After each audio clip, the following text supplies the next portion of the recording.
ഞാൻ കഴിഞ്ഞ ദിവസം നമ്മുടെ പാണക്കാട് സാദുക്കലി ശിഹാബ് തങ്ങളെ ഒന്ന് കാണാൻ പോയിരുന്നു.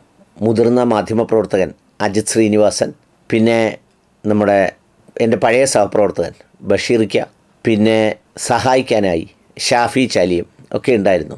ഞങ്ങളവിടെ പോയി ചെന്നത് ചൊവ്വാഴ്ച ദിവസമായതുകൊണ്ട് അവിടെ വലിയ തിരക്കായിരുന്നു. ഒരുപാട് മനുഷ്യർ കാണാൻ വേണ്ടി വന്ന് നിൽക്കുന്നു. ആ വഴിയോരത്തൊക്കെയും ആളുകൾ ഇങ്ങനെ വന്നു പോയിക്കൊണ്ടേയിരിക്കുകയാണ്. ഇത് കേവലമായ ഒരു ദിവസമോ അല്ലെങ്കിൽ 6 മാസമോ 6 വർഷമോ ഒന്നും ആയൊരു പ്രക്രിയയല്ല. കഴിഞ്ഞ 10-50 വർഷക്കാലമായി തുടരുന്ന, മടുക്കാത്ത, തളരാത്ത, പരാതികളും പരിഭവങ്ങളുമില്ലാത്ത സന്ദർശനങ്ങളും കൂടിക്കാഴ്ചകളും ഒത്തുചേരലുകളുമാണ് ഈ പാണക്കാട് കുടപ്പനയ്ക്കൽ തറവാട്ടിലെ വിവിധ വീടുകളിൽ നടന്നുകൊണ്ടിരിക്കുന്നൊരു സംഗതി.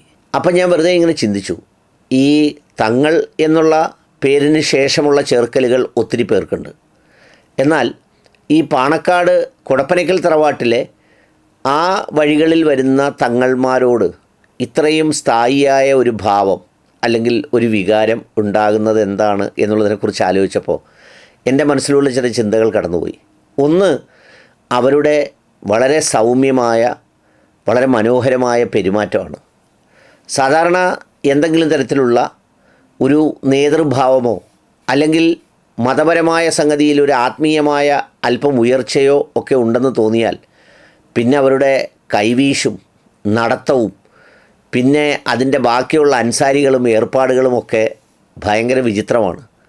എന്നാൽ ഇവരെ കാണുകയും സംസാരിക്കുകയും ഇടപെടുകയും ഒക്കെ ചെയ്യുമ്പോൾ വളരെ സൗമ്യമായ പെരുമാറ്റവും ഇടപെടലുമൊക്കെയാണ് ഇവർക്കുള്ളത്.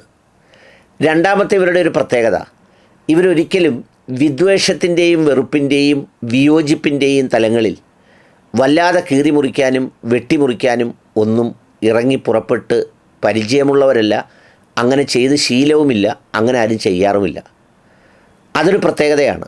സാധാരണ ഏതെങ്കിലും ഒരു അധികാര കേന്ദ്രത്തിൻ്റെയോ ഒരു പക്ഷത്തോ ഒക്കെ വരുമ്പോൾ അവരോടോ അല്ലെങ്കിൽ അവർ ശരിയെന്ന് വിശ്വസിക്കുന്നതിനോടോ വിയോജിക്കുന്നവരോടൊക്കെ വളരെ കഠിനമായ ഭാവത്തിൽ വിയോജിക്കാനാണ് നമുക്കൊക്കെ എപ്പോഴും തോന്നുക, സാധാരണക്കാരായ മനുഷ്യർക്കൊക്കെ എപ്പോഴും തോന്നുക. പിന്നെ ഈ പേര് ചേർക്കപ്പെട്ടു എന്ന് തോന്നുന്ന ചില വേറെ അസൽ ഗുണമുള്ളവർക്കും തോന്നുക. എന്നാൽ ഇവരെ സംബന്ധിച്ചിടത്തോളം ഇവർക്കങ്ങനെ അത്തരത്തിലൊരു വെറുപ്പിൻ്റെയോ വിദ്വേഷത്തിൻ്റെയോ ഭാവമായി ഇവരെ എങ്ങും കാണാൻ കഴിയില്ല.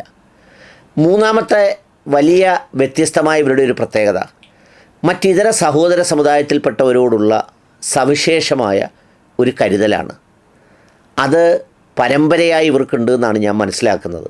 പല സന്ദർഭങ്ങളിലും ഇപ്പോൾ ക്ഷേത്രവുമായി ബന്ധപ്പെട്ടും ക്ഷേത്രവും പള്ളിയും തമ്മിലുള്ള തർക്കത്തിൻ്റെ വിഷയത്തിലും അല്ലെങ്കിൽ അത്തരം വർഗീയതയും വിഭാഗീയതയും തമ്മിലുള്ള വിഷയത്തിലുമൊക്കെ ഇവരുടെ വികാരങ്ങൾക്ക് മേൽ അത്തരമൊരു വിവേകപൂർണമായ ചില ചിന്തകൾ കൊണ്ട് അവരതിനെ സൗമ്യപ്പെടുത്താറുണ്ട്, സ്നേഹപ്പെടുത്താറുണ്ട്, സാന്ത്വനിപ്പിക്കാറുണ്ട്.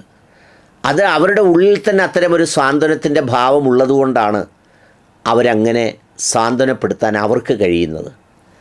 ഈ ബാബരി മസ്ജിദിനെ തകർക്കപ്പെട്ട വേളയിലൊക്കെ സ്വാഭാവികമായി വലിയ ദേഷ്യവും എതിർപ്പുമൊക്കെ അതിന് കൂട്ടുനിന്ന നരസിംഹറാവുവിനോടും അല്ലെങ്കിൽ ഒപ്പം നിന്നവരോടും തകർത്തവരോടും ഒക്കെ തോന്നുമ്പോഴും ആ നിമിഷവും അവരിൽ നിന്നുണ്ടായത് സമാധാനത്തിൻ്റെയും അല്ലെങ്കിൽ സാഹോദര്യത്തിൻ്റെയും ശാന്തിയുടെയും ഒക്കെ ഒരു സന്ദേശമാണ്. അത് വ്യക്തിപരമായി ഓരോരുത്തരെയും കാണുമ്പോഴുണ്ട്. ഇപ്പം നമ്മളും മറ്റൊരു മതവിശ്വാസിയായ ഒരാളുമായി ചെന്നാൽ നമ്മൾക്ക് കൊടുക്കുന്നതിനേക്കാൾ തരുന്നതിനേക്കാൾ പ്രാധാന്യത്തോടെ അവരെ സ്വീകരിക്കാറുണ്ട്, അവരോട് ആ ഹോസ്പിറ്റാലിറ്റി കാണിക്കാറുണ്ട്. അത് അവരുടെ ഒരു പ്രത്യേകതയായിട്ട് എനിക്ക് തോന്നി. പിന്നെ സവിശേഷമായ ഒരു സംഗതി എന്താണെന്ന് ചോദിച്ചാൽ ഞാൻ മനസ്സിലാക്കിയത്, ഇതൊന്നും വലിയ ആത്മീയമായ സംഗതിയിൽ പറയല്ല, ഒരു സാമൂഹ്യ നിരീക്ഷണത്തിലൂടെ മനസ്സിലാക്കിയതിൽ നിന്ന് ഞാൻ പഠിച്ച അറിവുകളാണ് അല്ലെങ്കിൽ അനുഭവങ്ങളിലൂടെയാണ് ഞാൻ ഈ പറയുന്നത്. മറ്റൊരു സവിശേഷമായ പ്രത്യേകത ഇവർക്കുള്ളത് എന്താണെന്ന് ചോദിച്ചാൽ വളരെ മനോഹരമായും ഹൃദ്യമായും സംസാരിക്കാനും ഇടപെടാനും സംസ്കാര സമ്പന്നമായി ഇടപെടാനും ഇവർക്കറിയാമെന്നുള്ളതാണ് ഇവരുടെ ഒരു പ്രത്യേകത.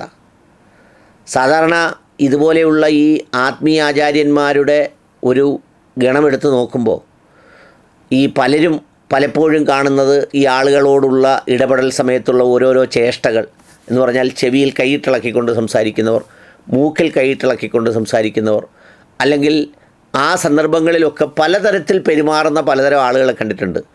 അതൊക്കെ അവരുടെ ഒരു വലിപ്പം മൂലം അല്ലെങ്കിൽ അവരുടെ ഒരു ദറജ മൂലം നമ്മൾ അംഗീകരിക്കണം എന്നൊക്കെയാണ് ചിലരും പറയാറുള്ളത്. പക്ഷെ വളരെ വൃത്തിയോടെ സംസ്കാര സമ്പന്നതയോടെ ഇടപെടാൻ കഴിയുന്നു എന്നുള്ളത് ഇവരുടെ ഒരു പ്രത്യേകതയാണ്. പിന്നെ ഇവർക്ക് തോന്നിയ ഒരു സവിശേഷത, ഇവരൊക്കെ വീടൊക്കെ വെച്ച് താമസിക്കുമ്പോഴും ചില വീടുകൾക്ക് കാണുന്നത് പോലെ ഒരു അഹങ്കാരഭാവം ഇവരുടെ വീടുകൾക്കോ പരിസരങ്ങൾക്കോ കാണാനില്ല എന്നുള്ളതാണ് ഒരു പ്രത്യേകത. സാധാരണ മനുഷ്യരെ പോലൊക്കെ തന്നെ കിടക്കുന്നൊരു സംവിധാനമൊക്കെയാണ്. അതിനപ്പുറത്ത് ചിലയിടത്തൊക്കെ ആണെങ്കിൽ നമുക്ക് ചെല്ലുമ്പോൾ ചവിട്ടണോ, നിൽക്കണോ, ഇരിക്കാവോ എന്നൊക്കെ തോന്നിപ്പോകുന്നത് പോലെയുള്ള ചില പ്രത്യേകതകളുണ്ട്. അതൊന്നും ഇവരെ സംബന്ധിച്ചിടത്തോളം ഇല്ല എന്നുള്ളത് ഞാൻ കണ്ടൊരു പ്രത്യേകത. പിന്നെ വേറൊരു കാര്യം എന്തെന്നറിയോ, സാധാരണ ഇപ്പോഴത്തെ കാലത്ത് ഏതെങ്കിലും ആത്മീയമായി ഉന്നത നിലയിൽ നിൽക്കുന്നവരെന്ന രീതിയിൽ പരിചയപ്പെടുത്തുന്നതിൽ ചിലരെ ബന്ധപ്പെട്ടാൽ രണ്ട് കാര്യങ്ങളാണ് പിന്നെ ഉണ്ടാവുക. രണ്ട് കാര്യങ്ങൾ എന്ന് പറഞ്ഞാൽ, ഒന്ന്, പിന്നെ ഈ ആളുകളെ കൊണ്ട് സാമ്പത്തിക പിരിവ് കൊണ്ടങ്ങ് പൊറുതിമുട്ടും. പിന്നെ അവരുടെ സ്ഥാപനങ്ങൾക്കൊക്കെയും എന്നും പിരിവ് കൊടുത്തുകൊണ്ടേയിരിക്കണം. രണ്ടാമത്തേത്, ഈ സാമ്പത്തിക പിരിവും ബാക്കിയുള്ളതില്ലെങ്കിൽ ചില ആളുകൾ അവരുടെ മഹത്വം വെച്ച് കച്ചവടത്തിനായിട്ടങ്ങ് ഇറങ്ങും. ഈ പരിചയപ്പെടുന്നവരുമായിട്ടെല്ലാം പിന്നെ പങ്കുകച്ചവടം ചെയ്യാൻ എന്തെങ്കിലും സാധ്യതയുണ്ടോ, അവിടെ വല്ല സാധ്യതയുണ്ടോ, ദുബായ് വല്ല സാധ്യതയുണ്ടോ, മലേഷ്യ വല്ല സാധ്യതയുണ്ടോ, സിംഗപ്പൂർ വല്ല സാധ്യതയുണ്ടോ? ഈ പാവം കൊടപ്പനിക്കൽ തറവാട്ടിലെ തങ്ങന്മാരാരും അങ്ങനെ ആരുടെയും പിന്നാലെ ഏതെങ്കിലും തരത്തിലുള്ള ഇതുപോലെയുള്ള കച്ചവടങ്ങൾക്കോ പങ്കുകച്ചവടങ്ങൾക്കോ നടന്നതായി ഒരു സാമാന്യ ജനസമൂഹത്തിൽ നിന്നൊന്നും നമുക്ക് അനുഭവപ്പെട്ടിട്ടില്ല, ഞാൻ അറിഞ്ഞിട്ടുമില്ല. ഇതൊക്കെയാണ് അവരെ സംബന്ധിച്ചിടത്തോളം ഏറ്റവും സവിശേഷമായ പ്രത്യേകത. ആത്മീയമായി അവരുടെ സ്ഥാനവും അത്തരം സംഗതികളുമൊക്കെ അവർ ഹൃദയത്തിൽ സൂക്ഷിക്കുന്നതും അവരുടെ പ്രാർത്ഥനകളും അവരും പടച്ചവനും തമ്മിലുള്ള ബന്ധമാണ്. പക്ഷേ നമ്മളോടൊക്കെയുള്ള ഇടപെടലിൽ ഇവർക്ക് തോന്നുന്ന സവിശേഷമായ ഈ പ്രത്യേകതകൾ എനിക്ക് പറയണമെന്ന് വിചാരിച്ചു.